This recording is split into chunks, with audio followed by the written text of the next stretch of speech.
Hi there, I'm Tim Mobbs. I'm head of networks at Teach First and a 2012 ambassador. And I've got the absolute pleasure of interviewing a Teach First legend actually this afternoon, one of the original cohort. Ndidi, could I invite you to introduce yourself? Hi, Tim. I think that title is a little bit hard to live up to, but my name's Ndidi Okezie. I am a very proud 2003 Teach First ambassador. Amazing. So this afternoon we're going to dig into a bit of your kind of backstory, but really kind of look at what you're doing now and what your vision for the ambassadors of the future are and what the community can do. So I'd love to kick it off just by asking for an overview of kind of your early career, kind of what drew you to Teach First, and how have you got to here? Yeah, I think that with more years that pass, that story becomes more, much more. It feels like a really long time ago now. I was maybe slightly different to some. I had already graduated from university, and I was working. I was working in the field of publishing. I was working in a kind of magazine house kind of job that I really thought I wanted to be, city job. Very, very quickly realized I hated it, wasn't for me, and also realized that there's nothing wrong with the job. It just wasn't for me. I saw lots of people around me feeling very fulfilled and excited by their work, and it just wasn't something that made me jump out of bed in the morning. And so very quickly I realized, oh, it's important to me to want to jump out of bed in the morning. And so how do I find something like that? And so I actually ended up, I remember really acutely being in the office, probably working late, and was feeling just really frustrated about what I was meant to be doing. I really wanted to feel fulfilled in my professional life. And I remember just Googling kind of keywords. I just remember these. I didn't know what it was. I didn't know what the job was, but I knew all the things that it needed to include. And I remember things like I think I said like innovation, young people. I put a few words into the search, and one of the search results that came up was Teach First. And obviously, this was the kind of summer before launch, so it was really just a call to action around this um, status quo that was not serving children and young people, and it was challenging us as people to come and do something about it. And it just resonated. It just hit me literally like a lightning bolt. Bit of a film kind of moment. I really was like, oh my God, this is it. Everything I read just felt so on point. It really spoke to my experiences in education, my kind of group of friends, my environment, and this idea that it really wasn't equal. And there were so many things I didn't realize were options available to me. So I sat right then and there and applied for Teach First. And it must have been very close to the end of the process because literally 3 weeks later, I got in. And then 3 weeks later, I was in Canterbury doing the 6 weeks training. So that was my kind of introduction. And as you probably can expect, my entire life just went on a completely different trajectory because of that single decision in that moment. Um, the funny thing is for me, the one downfall for Teach First was this idea of teaching. I loved the mission. I loved the call to action. The idea that I had to teach for 2 years really was the thing that I sat there longest thinking about. And it was definitely in the con column of my pros and cons list. Tells you a bit about me. And the reason I was able to get over that was that I said, I was 2 years, it's fine. But it was the mission that I was called for. It was this idea that things don't have to be this way for children, and we can do something about it. There was no way I wasn't going to play my part in that.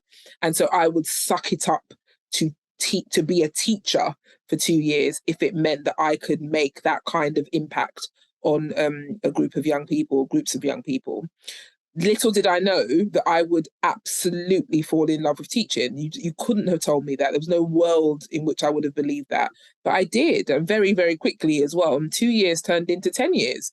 And I absolutely loved every moment of it. I still think it's the best job in the world.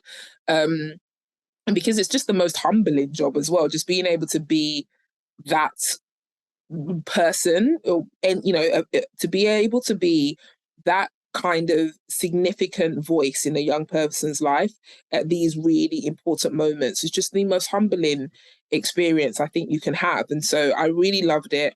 10 years, did a myriad of things in there, but as is very common with Teach Firsters, I really accelerated in leadership. And I think my first leadership post was the April of my first year. Started teaching in September. I got a leadership responsibility in the April. I think I was key stage 4 English or something, and that's how it started.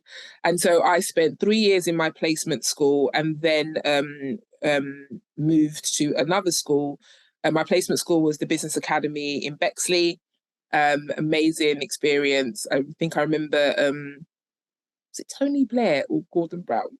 One of them opened the school. It's really bad, I should know that. But it was a very unique school. It was like all glass, no walls. So it was a very big deal. Do you remember that? Do you remember the but it was like this really the big new building kind of style? Yeah, exactly. And there's this new concept of just not having a fourth wall.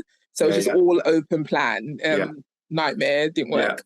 But anyway, so then moved on to Burlington Danes Academy, and that's where I spent the rest of my time, became an assistant principal, just, did a whole myriad of things there. And that was a really informative experience for me, because the funny thing is, up until Burlington Danes, I think I thought teaching and being a Teach Firster was about pushing against the tide, as it were, like just pushing against the chaos. It hadn't occurred to me that there didn't need to be chaos, and that was what Burlington Danes did for me. And Sally Coates did that for me, the head teacher that we had then. And I just, under her leadership, I was able to experience that you can turn schools around and you don't have to operate in chaos. And that was such a powerful lesson for me, and it's obviously stayed with me ever since. But that was an experience that then made me feel, we took that school from special measures to outstanding. David Cameron at the time came, visited the school. I think he said a quote, which was, "I would send my child to Burlington Danes over a private school." Like, it was, this really successful example. But that didn't fill me with any kind of joy other than what we were able to do for our kids, because that then told me it was possible. And so if it was possible for us in that context, in that kind of environment, then it should be possible elsewhere. And so I really was interested in what you could do to affect change at a system level. And that was what I then moved on to start exploring doing. Amazing. Thanks for sharing, and some amazing things there. I love that phrase of "there doesn't have to be chaos." That's something to hang on to, isn't it? So you mentioned there, like, the next step. So beyond teaching, like, could you tell us a bit about that? Like, what did you do next? And then where are you at now? I think the really interesting thing about my journey is that I loved teaching, but I think I spent majority of my time in those 10 years expecting that year to be my last. So always thinking, it's time to now go do the thing you want to do, which for me has always been around young people. Always thought I would set up my own thing, always, a kind of social entrepreneur. That kind of mindset has been something that's always been with me. And so the thing about teaching, though, is that it's really difficult to leave, particularly when you have key stage 9, 10 or 11 students. Like, you just don't want to leave them halfway. And so, lots of different things happened to mean that the time when I could leave, it was really timely in terms of, you do it now or you're going to be here for the next period. And so I remember talking to lots of people, as I always advise you to do when you want to make a transition. And Teach First, the organization, was just about to do its 10-year celebration. I think we called it the challenge or something. And I had challenged the organization because there wasn't, in my opinion, enough young people involved in that endeavor. And so Brett, being Brett, was like, "Great, thanks for the challenge. You come fix it. If you want to do it, come and work with us to see what we can do." So I ended up working part-time for Teach First, a charity, whilst part-time teaching for the first year. And once again, that simple decision turned my life into, another kind of next pathway, as it were. And so I joined Teach First, and within that year, Teach First restructured, and all sorts of things happened, and I ended up as the executive director of regions at the time. And so I ended up spending 6 years with Teach First, where we grew, went, into different nations, grew our ambassador offer, grew different programs, incubated the FEA. I did all of these interesting things that were around the systems that need to surround schools for a community to really thrive. And again, I think that was a really important feeding ground for me in terms of recognizing that the schools are not islands and they can't do things on their own. And then after 6 years of Teach First, I then went on to Pearson, who own EdExcel, their examining body. And again, I really wanted corporate experience. That was actually something people had told me was missing in my kind of experience. And so I wanted to work in a corporate global company, but going right back to the very beginning about, I knew it had to be fulfilling, like it had to matter to me what I was doing. And so Pearson felt like the really, really great, middle band between, it's still about education, still about young people, but this is a FTSE 100 company, global, you'll learn lots there. And so I went to work for Pearson, and I knew I wasn't going to be at Pearson for very long, but I thought, a good stint there would be really useful. It was invaluable, such an important step in my journey. But probably about a year and a half in, I randomly was on Twitter, honestly, all these social platforms that completely changed my life. And I saw an advert for my current role, which was CEO of UK Youth. And I read the application brief and just felt like it was something, I created. It felt so perfect. And I just had to throw my hat in the ring, ended up getting it. And so left Pearson a bit earlier than I would have ideally planned to. And that was in January 2020 that I started as CEO of UK Youth. Amazing. So CEO UK Youth, dream job that you could have written the job description yourself for. Can you tell us a bit about that sector and supporting the youth of the UK, and like what's the mission of UK Youth? Like, what are you doing in the day to day, and kind of any stories of impact that you've got you'd love to share as well would be great. Yeah, thank you. Yeah, UK Youth is an amazing organisation, if I say so myself. But it's basically our work is, our strategy at the moment is to unlock youth work for all young people. So we are essentially a network organisation. We work on behalf of the youth sector. There are about 10,000 youth organisations in England, and then we have nation partners in all nations in the UK that we work with as well. And so this is really about the sector that underpins that, making sure that there is capacity, quality, content, development within the sector itself. We work with government on behalf of the sector. We work with other leading youth work providers. So that's the kind of first half of what we do. We are an infrastructure body. The second thing is that we actually develop and design youth development content. So the actual programs that youth organizations would use with their young people, we develop those programs, and we usually do those in partnership with a funder. So it could be a corporate, it could be a trust or foundation, it could be the government, who together we want to do a particular thing in employability or in social action or in mental health. And so we develop a program alongside that. We've had some really interesting programs with Coach, so sometimes even retailers and other entities that you may not even think of, but that, they really care about young people. And so they get behind these initiatives. So we develop that content and then pay youth organizations basically to deliver them. So we fund youth organizations through the actual programs that we create. Then we are also a campaigner. So issues that are impacting young people, we would develop campaigns around them, make sure that there is a awareness. So right now, the cost of living is a huge issue. And so we have a really, we hope quite important campaign around trying to educate people on what's going on with young people around the cost of living. So I entered this profession thinking, I've spent the last 20 years working with young people. I know exactly what this sector is. Let's go. And it was such a revelation to me that the youth sector that found itself to be very different to the education sector. And so teachers and youth workers did not see themselves the same.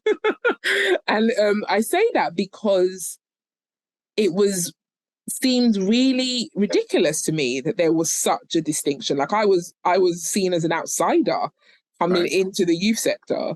And that really rattled me because what? Like, what do you mean an outsider when it comes to working with young people? And there's just these notions that teachers are like, open the book, don't care who you're talking to and just talk about the academic of it all and, not the kind of the development of young people more broadly.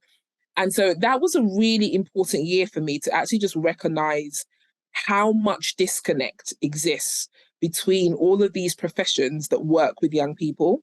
Yeah. And the most important thing for me is once I recognized what the youth sector had in terms of professional expertise, these individuals that understand children and young people in a very distinct way. Honestly, I lost sleep for so long thinking about how much time we wasted when I was in the kind of formal education space, not drawing on this expertise. So, we had all of this work around teacher workload, teacher, the relationship, the kind of community as an important source for making sure your students thrive, the whole child, like all of these initiatives that were really about recognizing that there were so many factors that come to bear when you are trying to ensure success for your young people. And the lack of engagement with all these sectors who also think about that, who also care about that, but come at it from a very different perspective. It blew my mind, the lack of collaboration and connectivity and awareness that existed between them.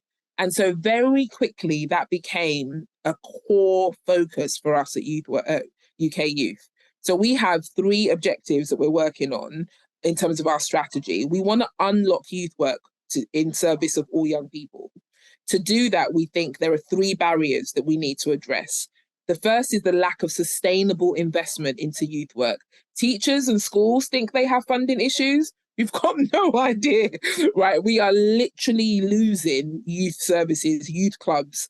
And for the education kind of community, I often always say when I'm trying to explain what youth work is, I say, think about where do your students go when they're not in school and they're not at home. Yeah. If they don't have anywhere to go, that's because there isn't a youth service in their local area, right? Yeah. And then the second question is, who is an adult in your students' lives that is not a family member or their teacher? And we should, I imagine, all believe that there should be a trusted adult in our young people's lives that doesn't carry that authority in those 2 ways, right? Not family, not teacher. And that is what a youth worker is. So in this sector, that service has been decimated over the last 10 years. And so the lack of investment into the sector, sustainable investment, is our first barrier to address. The second one for me is the lack of cross-sector awareness. The fact that teachers don't understand what youth workers do, what they bring to the table, and how they could be deployed in service of young people, and vice versa.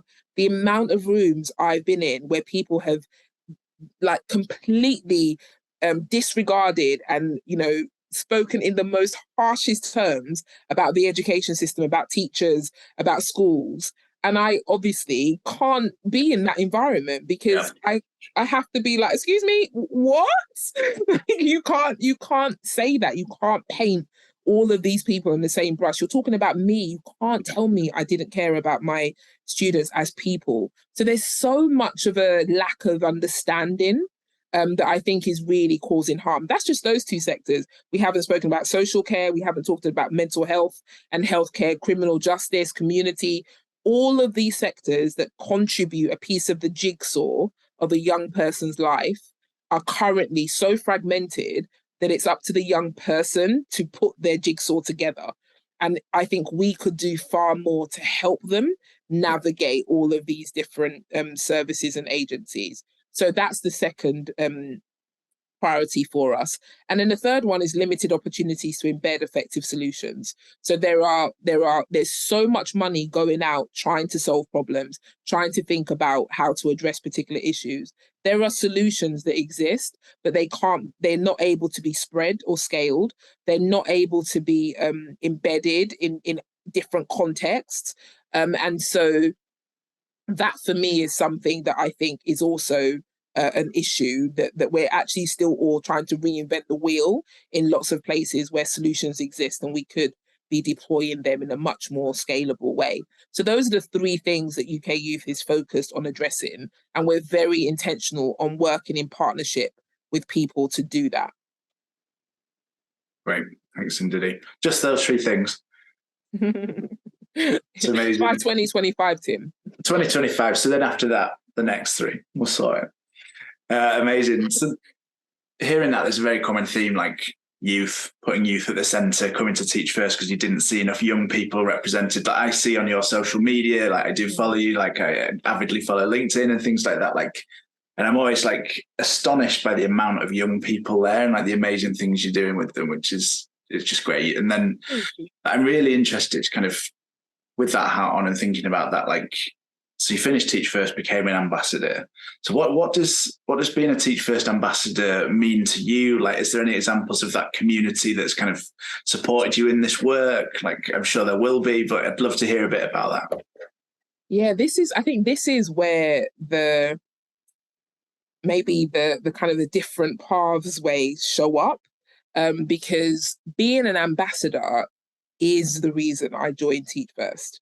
So I think that, this might be controversial, and I think different people have different views, but I was never focused on the English of it all in terms of my teaching. Teaching English was the means to an end for me. This was ultimately about changing the trajectory of the lives of the young people that I had the fortune of being in front of, right? And so for me, the only way you do that is that I cannot be the only one that understands them and is able to, take away barriers from them from the rest of their kind of their journey. And so for me, the mission of Teach First was always about society needs to understand this issue more so that all parts of society can be pulling together to address it. That was the theory of change that I joined. And so you really only show up in that space as an ambassador, because your first 2 years you're in the trenches, you're training, you're developing, you're learning. Now it's about, now what do I do with that? And so even when I was at Teach First, I'm so unapologetic about this. They all stay in teaching or they don't. I know it's controversial. Let's have the argument and the debate, whatever. But for me, people needed to leave teaching because guess what? Our young people were going to go into other spaces. And if those people weren't affecting change in all those other sectors, in all those other industries, in all those other positions of power and influence, then it didn't matter what we did in school. That is the kind of bit that we need to all recognize. Schools are not an island. So it doesn't matter if all you do is give your young people academic success, even if you do them the whole full child and, they're amazing, confident, amazing young people. If the world is not malleable enough to recognize it needs to bend, change, be more decisive, be more open, then what is the point? And so what being an ambassador means to me is the reason I joined Teach First. And it means that wherever I am, whatever space I'm in, whatever role I'm doing, I have to ask that question: how am I serving the mission of ensuring that I'm removing barriers for all young people, particularly people from communities, young people from communities that are typically underserved, forgotten, whatever it might be? That I made a commitment to, and that for me is a lifelong commitment. And I have been blessed and fortunate to continually be surrounded by ambassadors and individuals who share that commitment, who share that obligation. And we, there's probably no role I've done, no decision I've made, no experience I've had that an ambassador hasn't played a role in that somewhere. And there's this amazing sense of, when an ambassador calls, you pick up the phone. An ambassador reaches out to me on LinkedIn. It's never a decision. I see you're an ambassador, I click, right? Like it's that, let it be that mafia, let it be that whatever. But it is more around the, like, I see you, right? Like, I recognize you. And any time you need something, if I can be of service, yeah, why the hell not? That is something that I think I do carry. I think there's a real question for us around whether that's still the case for people coming through Teach First, and whether that sense of unapologetic obligation and responsibility still stands. Because I'm telling you, that is honestly what we signed up for, and how I still think about what it means to hold that title on that label, ambassador. Real powerful words. And I think that's the thing to dig into, isn't it? So I think this is the next question then. So it is 20 years since that first cohort. We're coming up to the 20th anniversary event on 1st of July. What does first of all, like, Teach First being 20 years old, like, what does that mean to you? And B, like, what does this opportunity to kind of bring the community back together present for us, do you think? It's a bittersweet question, honestly, Tim, because on one hand, just, flippantly, it definitely makes me feel old. I cannot believe it. I always say to Brett, I'm like, I don't know how you cope. Like, how do you get your head around the fact that Teach First is 20 years old? But I can't believe it. It feels like overnight, obviously. So that's extraordinary. And it's extraordinary when you think about what it has done. And again, debatable, controversial, blah, blah, blah. But as far as I'm concerned, it completely has changed the game, right? Like, Teach First has transformed the education system. Whichever side of the equation you sit on, if you work in teaching, you understand what Teach First is. And for me, that is extraordinary. That is incredible. It also is responsible for bringing people like myself into a space that they would never have chosen for themselves, and have now subsequently dedicated their entire life to. Like, can we just take a minute and think about that? Thousands and thousands of people would never have picked this pathway for themselves if not for the beacon carrier call that Teach First was. And regardless of what they now do, they are dedicated to this space of work, whether that's within school or not. People talk about education, they're thinking about it, they're in policy spaces, they're all sorts of things. That is incredible. And I think there are, think about all the other models it's birthed. Think about the front lines, the Unlock Now, the Police Now, the Teach. I mean, my goodness, it's incredible the amount of things that have been birthed. Look at the FEA that have been birthed as a result of this thing existing. So huge. But the reason why it's bittersweet is because, sadly, we're 20 years in, and essentially you need a Teach First now. Like, we need something to inject, because the outcomes for children are absolutely woeful in too many communities and for too many demographics of young people. Now, we've had multiple once in a generational factors that have come to bear on that, but that's the reality of where we are. So the good thing is that you now have the foundation of a Teach First. You now have these, literal thousands of people that have come through this experience. You've now branched out to include all, lots of school leaders, lots of schools, lots of different programs. And so I don't think we're starting from the same base in terms of, what we have in our hand to battle against this context for young people. But let's be very clear, the work to be done is renewed, it's refreshed, and there is a hell of a lot to do, because we are failing our children and young people as a society. That's not okay. So Teach First hasn't solved the problem. And so now I think the question for me is, right, now what? What do we need to do now? Because we have to do something, right? And the work that is happening, completely obviously respect the fact people are working and people are doing things. But I think the opportunity to ignite or galvanize this force that has been created over these 20 years, that for me feels like an opportunity that is yet to be tapped. So I love that. Ignite and galvanize, move it forward, tap that opportunity. And I think that hopefully this is what the gathering means to you. So if you had a message for someone who's watching this, who's maybe a bit on the fence, not sure if they're going to come on the 1st of July, like what would you say to someone kind of in that boat? I mean, what I'm going to say is only going to resonate with some people, because there'll be another message that will be right for you. There'll be a message that is, come meet your friends and come engage and have a lovely day and come and, it's a lovely opportunity to connect, be refreshed, be revitalized, have some really interesting conversations. I am sure meet your cohort that you might not have seen in a long time. Wonderful messages, definitely right for some people.